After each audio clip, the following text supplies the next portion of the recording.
Marami pong dapat abangan sa upcoming afternoon series na Inagaw na Bituin. Kasama na riyan ang matinding aktingan pati ang mga kantahan. Yan ang Star Bites ni Katati Bayan. Full force ng cast members ng inaabangang afternoon prime soap ng Kapuso Network na Inagaw na Bituin sa kanilang press conference. Pinangunahan ito ni Kylene Alcantara at Therese Malvar.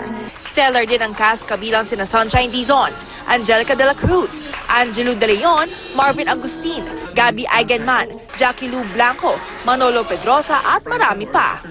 Kaabang-abang daw ang mga eksena at tapatan ng mga karakter ni Sunshine at Angelica.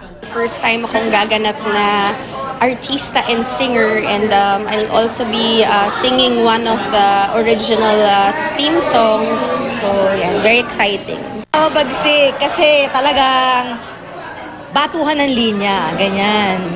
Siyempre may sakitan din. Nagpasample pa si Angelica ng kanyang pamatay na linya. Ako, nagawa mo akong ipamigay. Siyempre, yung anak mo, yung paborito mo, yan ang lagi mong kinakampihan. Ayan. Di ba ganon?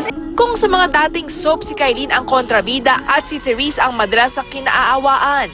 This time, si Therese ang gaganap na kontrabida habang si Kylene ang bida.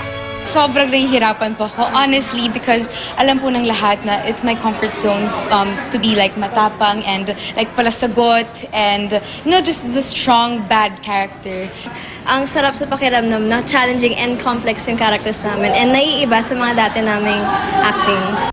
Makaka-relate daw ang mga kapuso sa istorya ng Inagaw na Bituin, lalo pat iikot ito sa istorya ng pamilya, pagmamahal at pag-abot ng mga pangarap.